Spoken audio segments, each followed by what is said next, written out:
Merci à nos deux intervenantes, Réjeanne Sénac, qui a mis très en perspective ce débat, et Laurie Laufer, qui l'a élargi à la psychanalyse. La parole est à vous, si vous avez des questions, des objections, des commentaires à faire. Voilà, madame, je vous donne le micro.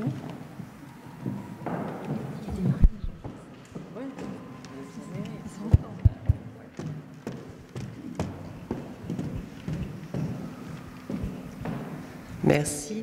Donc, Emmanuelle Pierre-Marie, je suis élue Europe Écologie Les Verts à la mairie du 12e, en charge de l'égalité femmes-hommes et des luttes contre la discrimination. Donc, d'abord, vous remercier, vous dire que je suis ravie de vous accueillir dans la mairie du 12e pour ce genre de débat. Merci aussi pour la qualité de vos interventions, aussi bien en termes de questionnement que de limpidité de vos discours. Merci beaucoup. Témoigner qu'effectivement, en tant que mère de 3 enfants, sociologue à plein temps et femme politique, la difficulté que tous ces registres nous rappellent à chaque fois.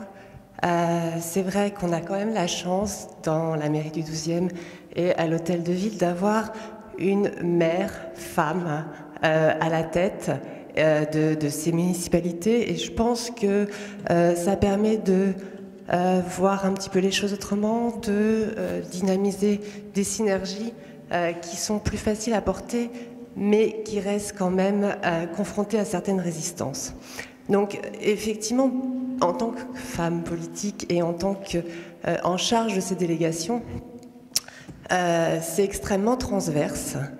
Et la difficulté que je peux aussi rencontrer liée avec mes autres collègues qui ont des délégations différentes, comme cette politique est transverse, on voit aussi l'intérêt de certains à porter les questions de l'égalité, quelle qu'elle soit d'ailleurs, dans leur propre délégation. Alors c'est vrai que ça va du champ de la petite enfance à le domaine scolaire. Vous avez rappelé tout à l'heure les conséquences j'ai rapport, c'est pas le terme, sur l'égalité, les ABCD de l'égalité, excusez-moi. La difficulté que moi-même, depuis 1 an que je porte cette délégation, de rentrer dans l'univers scolaire, c'est extrêmement complexe. Autant c'est plus simple avec la petite enfance, où effectivement, depuis longtemps, en termes de formation, de sensibilisation et de regard, on arrive à travailler avec le personnel qui est effectivement en plus municipaux de nos crèches, et les débats qu'on a pu aussi ouvrir avec les parents sur l'égalité filles-garçons dans ce domaine de la petite enfance. On a la chance aussi d'accueillir dans le 12e un forum des métiers hors genre, 2 fois par an, où là, des femmes viennent témoigner du choix qu'elles ont fait d'avoir un métier dans un univers masculin, et les difficultés qu'elles rencontrent. Leur témoignage est extrêmement important, parce que effectivement, moi j'ai un petit peu de cap, c'est celui de lutter contre les stéréotypes, qui, là vous avez très bien retracé les difficultés que ces construits sociaux peuvent engendrer au quotidien dans tous les domaines, et d'ouvrir le champ des possibles. Et c'est vrai que par ces témoignages, on voit bien qu'à chaque fois, dans leur choix, qui a dû être un combat en fait, de choisir ces métiers qui ne leur étaient pas destinés entre guillemets, et les luttes auxquelles elles ont dû faire face pour s'imposer dans un métier, dans un univers avec des codes et des valeurs extrêmement masculines.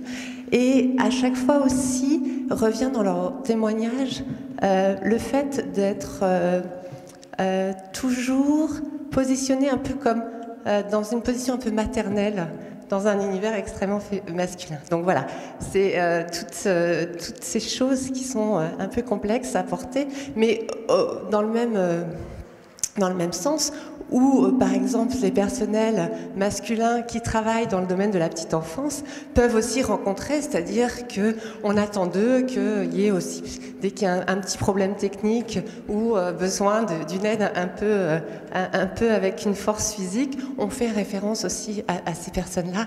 Donc c'est encore extrêmement compliqué de lutter contre tous ces stéréotypes. Donc je vous remercie infiniment.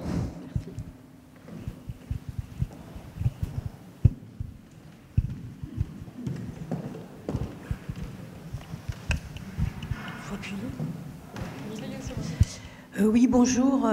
Mon nom est Lise Poirier-Courbet. C'est à la fois une remarque et une question. Je me rappelle plus. Réjeanne, c'est ça, pardon. Vous avez parlé du fait qu'il y avait, si je me souviens sont bons, un consensus sur la question des violences faites aux femmes. Et j'aurais envie de vous questionner sur cette histoire, parce que bon, il se trouve que j'ai fait une très longue recherche sur le viol, à 10 ans de différence, et juste pour rappeler quand même que sur 100 000 à peu près femmes violées, seulement 9 à 10% portent plainte et seulement 4%, ça vous devez le savoir évidemment. Mais du coup, en faisant cette recherche, en interviewant des femmes qui ont porté plainte, d'autres pas, moi-même, moi j'ai été concernée par cette question-là aussi très concrètement dans ma propre vie. Et donc, ce que je voudrais témoigner et vous poser comme question, c'est, moi je me suis rendu compte à quel point il y avait une forme de méconnaissance, mais profonde, et politique, mais aussi même sur le fond de pourquoi les femmes ne portent pas plainte.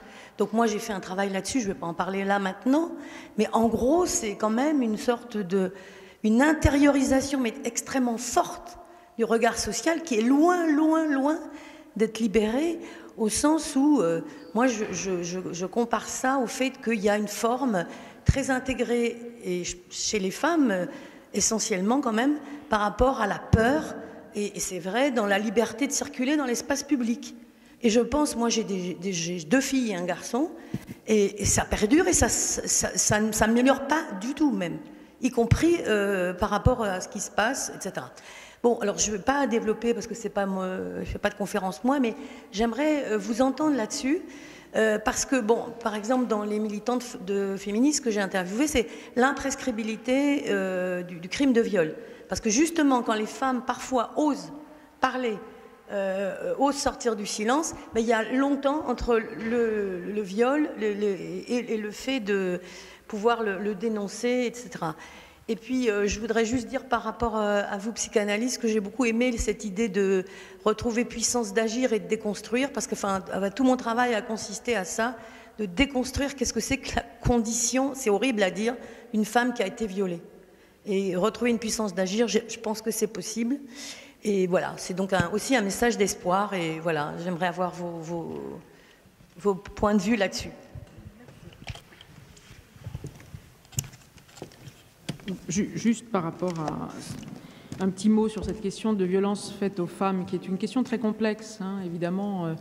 Il peut y avoir une surdétermination de la violence sociale qui consiste à ne pas entendre ou ne pas croire la plainte d'une femme agressée. Donc ça, il y a une surdétermination, bien sûr, hein.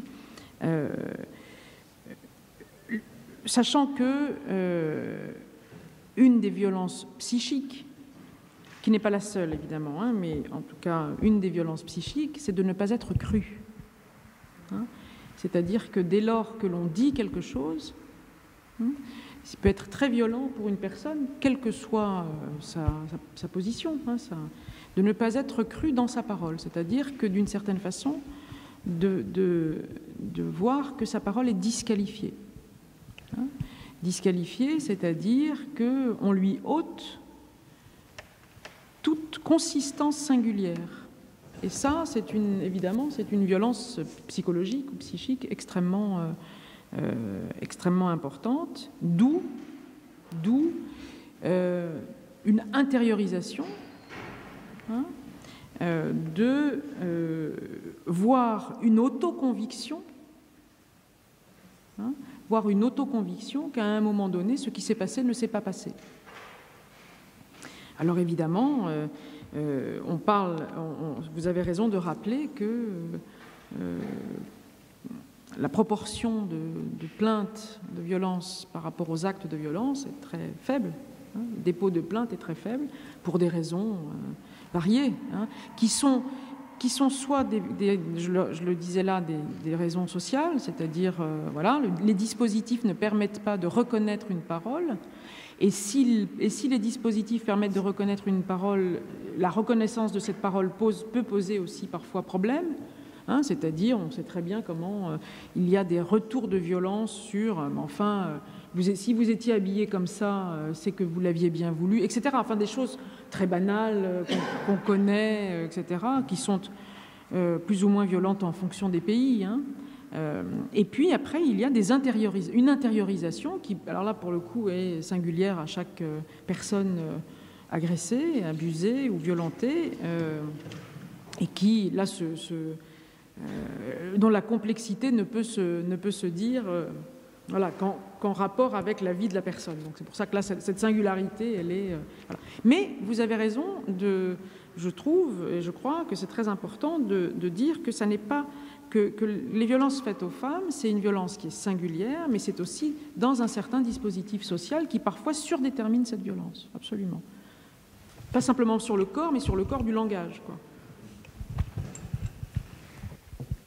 Alors merci de votre question parce que ça permet de souligner que moi, en tant que politiste, la seule chose que je disais, c'est que quand vous regardez à la fois la mise en politique publique et le fait qu'un sujet devient un sujet reconnu comme faisant problème social et politique, qui doit donc, qui est adressé aux politiques et qui doit trouver une réponse via les politiques publiques, la question des inégalités salariales à travail égal ou équivalent et la question des violences dites domestiques sont des questions qui sont adressées mais qui sont aussi reconnues comme légitimes maintenant de manière transpartisane.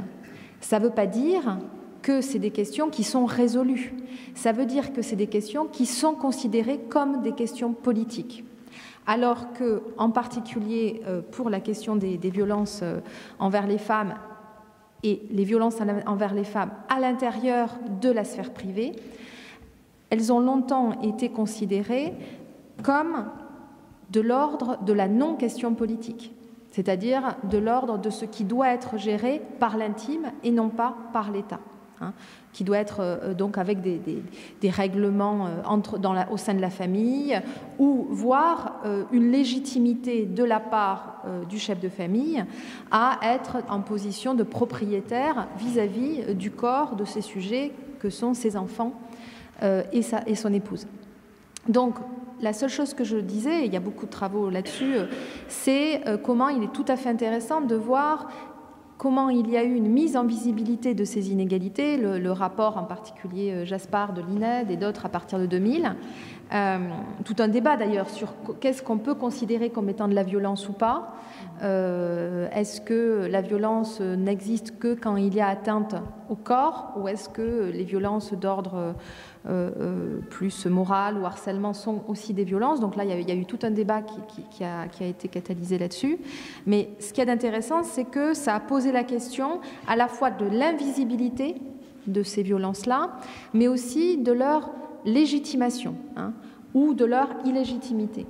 Et la manière dont ça a été tranché de manière politique, avec des réformes légales, hein, des lois sur les violences faites aux femmes, avec encore des débats sur la question de à quel moment on considère qu'il y a violence, comment réagir de manière, pas seulement dans la responsabilité individuelle de habillez-vous différemment, faites de la self-défense, voilà, mais de manière publique et politique. Donc moi, ce qui m'intéresse en tant que politiste, c'est ça. À quel moment on considère qu'il y a problème social et politique qui doit donc être pris en charge, non pas par les individus ou par des coalitions d'individus, mais par la puissance de l'État qui détermine justement la norme, non pas au sens de ce qui est le plus partagé, mais au sens de ce qui est juste.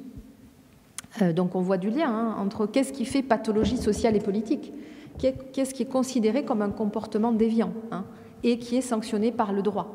Donc là, c'est vraiment un sujet fondamental sur la reconnaissance des violences envers les femmes. Ça ne veut pas du tout dire, parce que c'est un débat qui est fort récent, puisque c'est vraiment reconnu comme un problème social et politique à partir des années 2000, donc il y a beaucoup de travaux là-dessus. Moi, je ne suis pas spécialiste de ce sujet, mais j'ai pas mal lu. Ça ne veut pas du tout dire qu'on en est à une déconstruction de cet héritage où ces sujets-là n'étaient pas considérés comme des violences illégitimes. Donc on a une législation qui est en cours, d'ailleurs, avec une demande de loi cadre sur les violences, une demande de formation, un début de formation des acteurs, à la fois de ceux qui prennent les plaintes, de ceux qui portent les recours, de ceux qui... Voilà. Donc j'espère qu'il ne fallait pas se méprendre. Ce que je disais, c'était quels sont les sujets qui font consensus en termes de sujets reconnus comme étant de l'ordre du politique et de l'action du politique. Juste peut-être pour rebondir sur l'intervention d'une femme politique, très intéressant parce que pour les hommes, c'est jamais des hommes en politique, c'est des hommes politiques. Pour les femmes politiques, il y a toujours cette tension puisque ce sont des femmes en politique. Donc on voit que la singularité rentre dans cet exercice-là. La question de l'application des lois dites sur la parité, la manière dont on les analyse, montre bien que, et ça touche à ce que Laurie Lofer a analysé, faire en sorte que des différences ne soient pas source de différenciation qui créent des discriminations, est un sujet tout à fait transversal à la société, mais ce qu'on pouvait très clairement percevoir, mais qui n'était pas un problème social et politique pendant de nombreux siècles, puis de nombreuses décennies, c'est que les femmes ont en effet été exclues. Donc c'était un problème pour des féministes ou pour un certain nombre de groupes, mais ce n'était pas un problème reconnu comme étant faisant contradiction politique. Les femmes ont été exclues de la citoyenneté active, donc d'abord du droit de vote et d'éligibilité, mais aussi de la citoyenneté civile, puisqu'elles étaient des mineurs civilement. Elles devaient demander l'autorisation de leur mari pour pouvoir exercer une activité professionnelle qui ne soit pas perçue comme incompatible avec l'intérêt supérieur qui était l'intérêt de la famille. Enfin. Ensuite, on a un accès à une égalité civile et civique qui arrive de manière cumulative et pas de manière... On n'a pas repensé le système juridique dans sa logique. Mais on se rend compte que malgré un droit de vote et d'éligibilité, depuis 1944, en 1993, il n'y a pas plus de femmes à l'Assemblée nationale et au Sénat qu'en 1945. Il y a 5% de femmes. Et il y a eu des phases où il n'y en avait que 1 ou 2% à l'Assemblée nationale, sans que ça fasse problème social et politique. Voilà, ce n'était pas un problème. Voilà, elles ne se présentaient pas, c'était comme ça, elles y avaient droit. Bon, voilà. Ça fait un problème social et politique parce qu'il y a une conjonction entre des fenêtres d'opportunité internationales où les questions se posent, des revendications nationales, enfin. Et donc, on fait les lois dites sur la parité sont faites, mais ce que vous souleviez, c'est que l'égalité, ça soulève la question de l'égalité, c'est quoi ? L'égalité, c'est avoir le droit et avoir les conditions de possibilité pour être présente dans des instances et dans tous les champs, et en particulier dans les instances de pouvoir.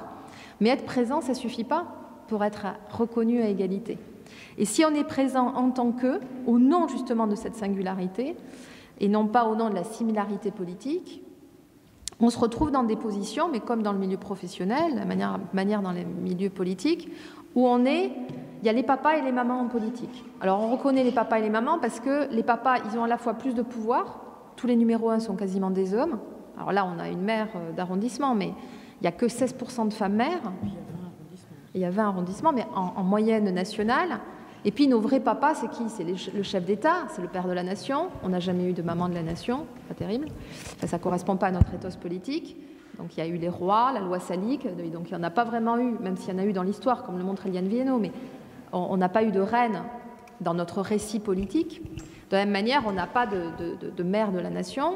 Le chef de gouvernement, on n'en a eu qu'une qui a été discréditée de manière tout à fait féroce. Donc on voit bien que ça pose la question de comment porter l'égalité sans que ce soit une égalité dans la différence. C'est-à-dire une égalité d'en tant qu'eux, une égalité de complémentaires et pas de pairs. Et quand on regarde les délégations municipales, très intéressant les délégations, les femmes, elles sont dans des délégations de Caire. C'est pas du tout pour délégitimer les affaires sociales, la culture, l'écologie, la petite enfance. Parce que j'ai eu des discussions comme ça avec des politiques qui me disent mais il ne faut pas dire d'un côté les finances et l'urbanisme, c'est hiérarchiquement. C'est pas moi qui le fais. Quand on regarde le classement des délégations, en particulier les 4 premières délégations, parce qu'elles sont numérotées quand même, hein, les délégations aussi bien dans les régions, dans les municipales, on voit quoi? On voit que dans les 4 premières, c'est en grande majorité des délégations dites masculines. Et que donc, comme dans le reste de la société, c'est une division des tâches qui est à la fois horizontale et verticale. C'est-à-dire que ce qui est assigné, ce qui est associé au masculin, est aussi ce qui est associé au décisionnel, au rapport de pouvoir. Voilà. Donc cette division horizontale, c'est aussi une division verticale. Et on le voit dans le gouvernement. Première fois en France où on a un gouvernement paritaire, il y a les mamans et les papas. Je veux dire, c'est évident. Et les papas sont quand même ceux qui, en dernière instance, décident, tranchent. Hein, on a un papa à l'intérieur, un papa aux affaires étrangères, aux finances, puis bien sûr, il y a ceux le chef de gouvernement. Enfin bon. Et puis, les femmes sont dans des délégations qui sont des délégations quand même liées au CAIR. Ce qui ne veut pas dire qu'elles ne gèrent pas des sommes incroyables, des sujets essentiels pour notre société, mais elles ne sont pas en totale position d'autonomie politique en termes de hiérarchie politique. Bon, voilà, je vais prendre plusieurs questions parce qu'il ne reste que 20 minutes, le temps passe vite. Oui, moi je voulais simplement dire que aujourd'hui être féministe, et le dire d'ailleurs, c'est considéré comme un gros mot. Donc on dit de la féministe que c'est la mal baisée, donc on revient en fait à ce rapport de domination et au rapport à la sexualité, bien sûr. Donc moi j'aurais envie de dire que ce que j'observe, et en particulier dans les banlieues, puisque j'enseigne depuis un certain nombre d'années dans le 93, c'est qu'il y a une espèce de retour à un certain ordre moral. Et que parler d'homosexualité, c'est devenu vraiment pratiquement impossible en lycée, hein, c'est bien dans le lycée que ça se passe. Hein. Transsexualité, encore pire. Quant à la question du transgenre, enfin, voilà. Bon, vraiment, il y a des sujets qui sont extrêmement difficiles. Alors, pour revenir à un sujet qui m'importe beaucoup, c'est celui de la femme, évidemment, et sur la contraception, hein, et sur l'avortement. Alors sur la contraception, bon évidemment, la plupart sont plutôt pour, bien qu'il y ait encore quelques réticences, c'est quand même incroyable, hein, au XXIe siècle, la République française, enfin, etc. Et sur l'avortement, la majorité sont contre l'avortement. Enfin, il y a tout un travail à faire et elles ne se rendent pas compte. Et à côté de ça, elles sont capables de vous faire un exposé sur les petites filles à phare et dire que c'est une monstruosité, l'excision, l'infibulation, etc. Donc il y a quand même une régression très forte. Et la question que je me pose, c'est qu'est-ce qui s'est passé? Pourquoi on en est là aujourd'hui? C'est une catastrophe.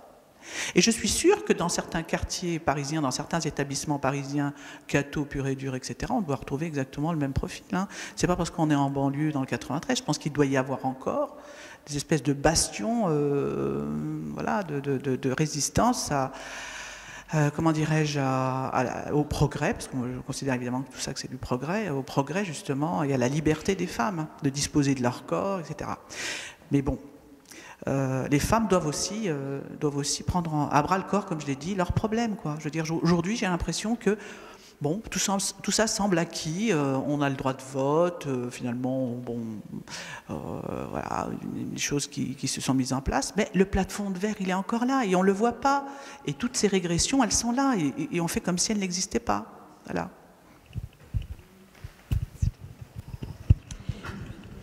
Oui, une question pour Madame la psychanalyste, encore que ça concernerait les deux. Une question qui se veut légèrement malicieuse. Êtes-vous canguilémienne? Est-ce que je suis canguilénienne? C'est-à-dire, est-ce que j'ai lu Canguilhem? C'est bien ça votre question? C'est ça? Oui, il m'a semblé que vous utilisiez la distinction, sans doute féconde, hein, entre la norme qui est statistique et excluante et le normatif qui consiste à poser ses propres normes afin d'arriver à une sorte de bonne harmonie avec le milieu, disons. Alors, je ne pensais pas, j'ai pas pris mes fiches sur Canguilhem ce matin parce que je ne pensais pas devoir, mais si pour vous répondre de façon très directe, oui. Voilà, c'est-à-dire que Georges Canguilhem, pour ceux qui ne connaissent pas ici, est un philosophe, par ailleurs médecin, qui a beaucoup travaillé sur la question de la norme et du pathologique, et qui a été entre autres le directeur de thèse de Michel Foucault. Donc qui a été dans l'univers intellectuel qui nous occupe autour de la question des normes et de l'histoire de la sexualité extraordinairement important. Voilà. Donc oui, je suis canguilhénienne. Et je poursuis, mais comme votre question était malicieuse, il y avait probablement une question de biais qui irriguait cette question-là. Mais je crois que c'est extrêmement important d'avoir une réflexion consistante sur la question de la norme. Sur la question de la norme, ce n'est pas la même chose d'être... nous sommes tous soumis à une norme. Voilà, nous sommes tous soumis à une norme. La première que l'on partage, c'est celle du langage, par exemple. C'est-à-dire parler nous met dans une certaine normativité par rapport à certains codes de langage. Et d'ailleurs, les personnes qui ne sont pas dans cette norme-là, produisent, ont des effets de difficultés, ne serait-ce que sociales ou je ne sais trop quoi. Donc, cette question de la norme, il ne s'agit pas de dire qu'il faut une libération par rapport aux normes, puisque le vivant, ce sont des variations de normes. Et la capacité que nous avons à intégrer ces variations sont extrêmement productives. Donc ça, je crois que c'est extrêmement important. Et du coup, pour rebondir sur la question du féminisme, je crois que vous avez raison. Je crois qu'il y a de nouveau une péjoration autour de ce terme-là, autour du terme de féministe, alors même que d'abord le féminisme est un mouvement de réflexion politique qui ne concerne pas que les femmes. Il y a eu l'engagement d'hommes féministes extrêmement important dans l'histoire. Il y a un bouquin très intéressant d'ailleurs à cet égard de Alban Jacquemart sur l'engagement des hommes féministes depuis la Révolution française en France. En tout cas, voilà. Donc le mouvement féministe est un mouvement qui a, là encore, mis en perspective une réflexion politique sur ce que j'évoquais tout à l'heure, à savoir le corps des femmes, la question de la famille, la question des enfants. Donc c'est, entre autres, c'est une réflexion qui a permis l'ouverture d'un certain nombre de droits extraordinairement importants et qui concerne aussi les hommes. Donc c'est tout à fait intéressant de voir comment on veut réduire par cette espèce de péjoration un peu douteuse, le fait qu'être féministe, c'est une revendication échevelée d'être comme un homme. Il ne s'agit pas du tout de ça. D'abord, être comme un homme, encore faudrait-il que ce soit si intéressant que ça. Et ensuite, le fait que les mouvements de libération de la femme, encore une fois, rejoignent ce que Réjeanne évoquait tout à l'heure, c'est-à-dire une réflexion sur l'égalité et la différenciation. Alors, après, pourquoi on en est arrivé là? C'est une grande question complexe, je crois. C'est-à-dire qui a, à mon avis, des réponses multifactorielles, c'est-à-dire à la fois des réponses que l'on pourrait trouver dans un certain retour du religieux, des réponses que l'on pourrait trouver dans les effets d'une désacralisation de la famille, etc., etc. Enfin, éventuellement, sur les effets de l'acquisition de certains droits concernant ce qu'on a appelé les dites minorités sexuelles, c'est-à-dire une visibilité de ces minorisés. Donc il y a des effets de tout ça, hein, puisque malgré tout, depuis les années 70, un certain nombre de droits ont été acquis, ou que ce soit des minorités sexuelles, mais aussi des minorités racialisées. Donc il y a des effets de réajustement de pouvoir, là où les discours dominants et les personnes qui avaient un pouvoir ne l'ont plus. Et donc nécessairement, ces réajustements modifient et radicalisent ou créent des discours encore plus violents. C'est-à-dire quelqu'un qui perd son pouvoir, alors même qu'il était habitué, ça crée des effets un peu violents, hein, un peu en tout cas.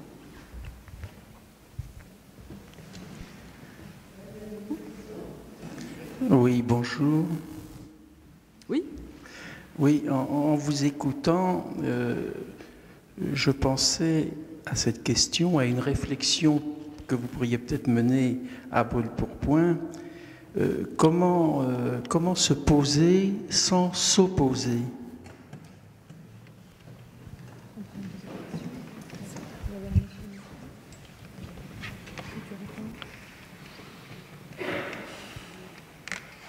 Mais pourquoi l'opposition serait-elle à rejeter ?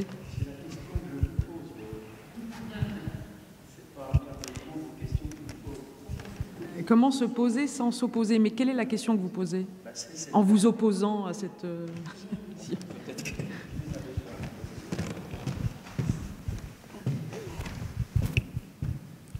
Je pense que des oppositions sont fécondes. Hein. Ne pas être d'accord, ça ne veut pas dire être contre. On peut s'opposer tout à fait dans une perspective de production d'un autre discours qui ne soit pas nécessairement un discours d'allégeance ou un discours de soumission. Il me semble que construire des arguments de discours, ce qui existe depuis, mon Dieu, l'Antiquité, construire des arguments de discours permet parfois de détotaliser merci, un discours. Si tout le monde parle de la même chose de façon systémique totalitaire, c'est-à-dire en évitant de s'opposer à eh bien, ça peut produire des pensées auxquelles on ne s'opposerait pas. L'opposition, pour moi, n'est pas du tout une... Après, évidemment, c'est plutôt une vertu de débat. Hein, et on peut se poser en s'opposant, pas nécessairement sans s'opposer. Juste peut-être si je peux compléter là-dessus, moi ce que j'entends dans votre question, c'est un peu toujours ce recours à la guerre des sexes, hein, cette idée que en ce qui concerne l'égalité femmes-hommes, en particulier, mais de manière générale, les minorisés sociaux, alors les femmes sont une majorité numérique, même si elle est toute petite, la majorité, mais une minorité sociale et politique, historiquement, et encore aujourd'hui, puisque les femmes sont dans des positions d'être discriminées, hein, d'un point de vue structurel en tout cas. Et comment est-ce que votre question, je l'entends sur comment les femmes peuvent devenir, enfin on peut l'attendre à plusieurs niveaux, mais comment les femmes peuvent se poser au sens où devenir des égales et avoir justement en termes d'univers des possibles, des pensables, la capacité d'amartir-scène aussi grande que ceux qui sont des dominants sociaux et politiques, historiquement les hommes, sans s'opposer aux hommes, d'un point de vue pragmatique, pour avoir une égalité de pouvoir, il faut prendre la place des dominants. Enfin voilà, comment arriver à porter l'égalité sans être dans une guerre des dominants et des dominés de manière générale et des sexes de manière particulière. Moi, je crois en effet que la manière de se sortir de ce type de questionnement, c'est-à-dire que c'est une question que vous nous posez, mais la manière dont y a répondu Laurie, c'est de dire... Moi, je trouve que votre question, elle a un postulat interne qui est de dire qu'on ne peut pas faire autrement que d'être dans une opposition qui serait une opposition stérile.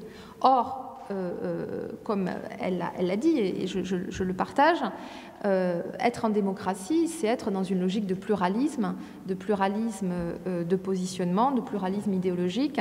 Et je crois que c'est un leurre que de penser que l'égalité est déjà là, que nous sommes tous d'accord sur sa définition, en particulier dans son application aux discriminés, Et moi, je trouve que le rapport à la démocratie qu'on appelle la démocratie agonistique, c'est-à-dire d'être vraiment dans le fait d'assumer le dissensus, d'assumer le fait qu'on peut ne pas être d'accord sur un sujet et qu'il est fécond de ne pas être d'accord et d'arriver à éclairer là où il y a clivage, là où il y a dissonance, pour pouvoir vraiment poser les enjeux du débat. Moi, je pense que c'est tout à fait pertinent d'arriver à penser les oppositions autrement que comme des oppositions de circonstances ou des oppositions d'acteurs un peu mises en scène politiquement, mais vraiment comme des oppositions de fond, sur ce que l'on juge juste ou pas dans une société.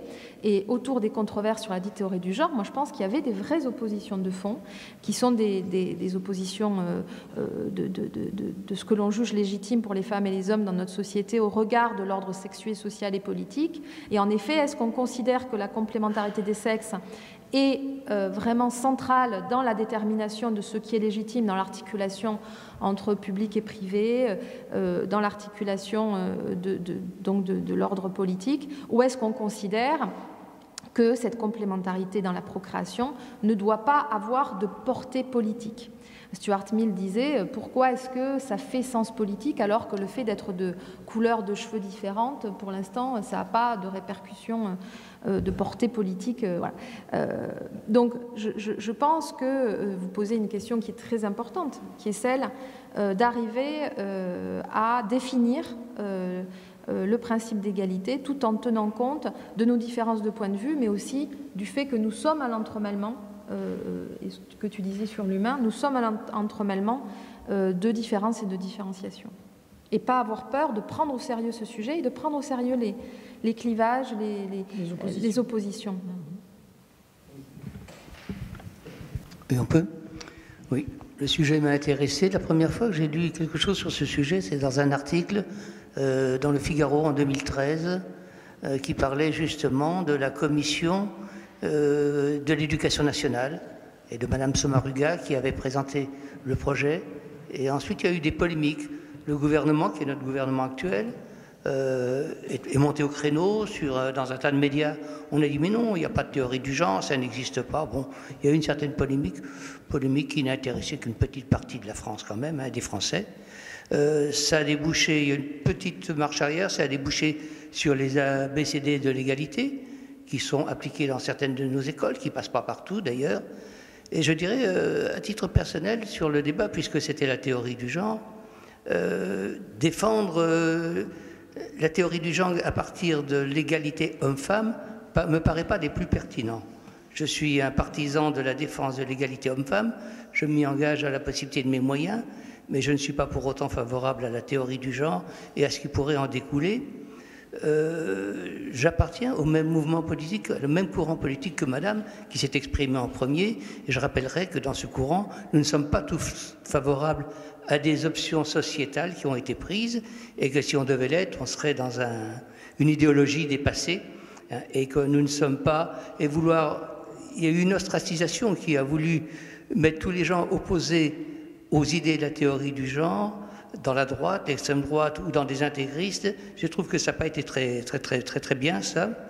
Et la question a été posée, qu'est-ce qui est en jeu? Ce qui est en jeu, bien sûr, c'est l'enfant, c'est la conscience de l'enfant. Hein. Je rappellerai la lettre de Luc Ferry, hein. La conscience de l'enfant, c'est sacré. Hein. Donc vous avez dit, c'est pas politique. Ben si, ça a été politique, puisque la politique s'en est servie pour faire jeter un petit peu de poudre aux yeux, pour masquer un petit peu une certaine incurie sur de véritables problèmes de société. L'enjeu n'est pas idéologique, non, je ne pense pas. Mais je pense que dans cette volonté de dénormalisation, il y a peut-être une recherche de normalisation d'un certain côté. Et puis, je dirais que l'enfant, le sujet, il est sociétal. Hein, parce que qui est-ce qui est légitime? Est-ce que l'éducation... Alors l'éducation, oui, est légitime pour participer à la construction de l'intelligence d'un enfant, c'est vrai, avec les parents. Mais qui est-ce qui est légitime pour former la conscience de l'enfant? Est-ce que c'est l'éducation, qu'on appelait instruction civique, hein, ou est-ce que ce sont les parents? C'est véritablement la question qui reste posée. Voilà, c'était pour apporter une note différente à ce débat. Juste peut-être, je suis assez étonnée par une de vos réflexions. Nous appartenons, moi je n'appartiens à aucun parti politique. Oui, mais je les ai cités comme j'ai cité aussi le Front National.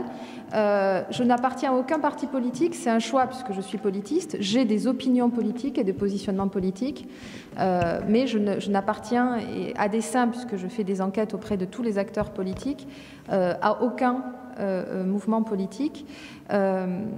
Juste, vous avez cité Julie Somuraga, qui a déposé des amendements à la loi sur la rénovation de l'école, avec Sandrine Mazetier en particulier, mais aussi la députée Europe Écologie Les Verts, Barbara Pompili, concernant l'éducation à l'égalité de genre et le remplacement de l'expression école maternelle par première école ou école préélémentaire. C'est très intéressant ces amendements-là qui ont été rejetés, parce que ça a été rejeté vraiment avec une forme de dénigrement et de dépolitisation. Bon, comme si c'était vraiment un détail de dire qu'est-ce que vous allez nous débaptiser l'école maternelle, on ne voit pas le problème. C'est très intéressant que ces écoles s'appellent encore les écoles maternelles.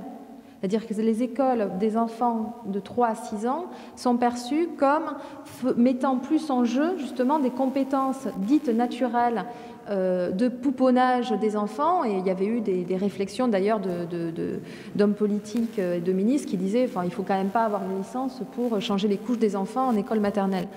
Ils n'y connaissaient pas grand-chose, parce que justement pour rentrer en école maternelle, il ne faut plus avoir de couches. Mais bon, c'est l'un des critères, mais ce n'est pas grave. Sur votre intervention,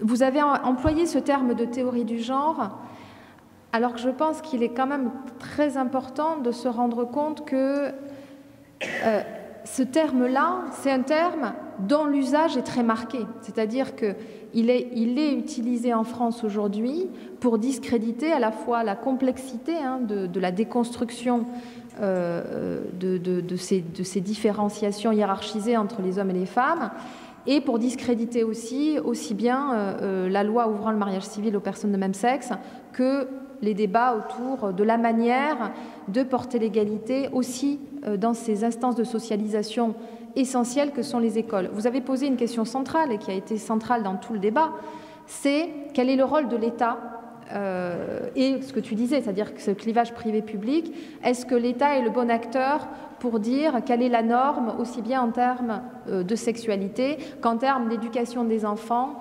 dans ce qui est de l'ordre du pensable et du possible pour des filles et des garçons, et comment est-ce que l'école a sa part de responsabilité, l'État, et en particulier à travers l'éducation nationale. Donc c'est vraiment un des points nodaux du sujet. Mais je trouve qu'utiliser cette expression de théorie du genre comme une expression neutre d'un point de vue idéologique est toujours un peu périlleuse, puisque quand on utilise ce terme-là, on est déjà dans une forme de discrédit à la fois de ces choix politiques et de ces démarches scientifiques. Il reste 5 minutes s'il y a encore une question, sinon on peut terminer. Et où ça? Ah ouais. Soyez bref. Jusqu'à ce que le micro arrive là, par rapport à ce que vous avez dit. C'est intéressant parce que ça c'est vraiment, il y a eu une partition par rapport à votre intervention. Il y a vraiment eu une partition intéressante entre, évidemment, ce que Réjeanne a rappelé, ce qui faisait consensus, c'est-à-dire tout le monde est pour l'égalité homme-femme. Rares sont ceux qui se sont en tout cas exprimés contre ça, en tout cas dans le champ public, et ce que vous avez réévoqué comme étant la théorie du genre. C'est-à-dire que vous dites, je suis pour l'égalité, bien sûr, mais contre la théorie du genre. Pas favorable. Et je pense que cet avis défavorable émis sur la théorie du genre, à mon avis, a consisté essentiellement à rejeter la loi sur le mariage pour tous, très clairement. Enfin, je ne sais pas si c'est votre cas, mais en tout cas, ça a servi, la théorie du genre a servi politiquement, dans les dernières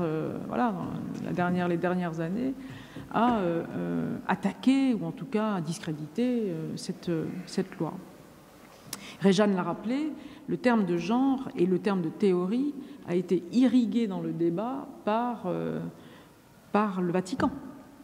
Donc il y a là quelque chose qui est, enfin en tout cas, ça a été ça a été aussi un débat très important sur ces questions-là. Je voulais savoir, je me disais, est-ce que l'égalité ne doit pas commencer déjà au sein de la famille? C'est très important que l'égalité commence déjà au sein de la famille pour être un exemple pour les enfants déjà. Parce que comment j'entends certaines filles, jeunes filles au XXIe siècle me dire que l'homme est supérieur à la femme, pourtant elles sont nées en France. Je suis quand même un peu étonnée, quoi, parce que je me dis, si le problème est déjà réglé au sein de la famille, ce serait déjà pas mal. On fera plus, on avancera plus dans ce domaine. Parce que là, c'est un peu inquiétant, quoi. Tout ce qui est égalité, il faut que ça commence déjà au sein de la famille, au point de vue, tout ce qui est tâches ménagères, il faut qu'il y ait l'égalité pour que les enfants voient l'exemple sous les yeux. Parce que l'enfant a besoin d'exemple. Et l'enfant, il adhère qu'à la cohérence, mais pas à l'incohérence, en fait.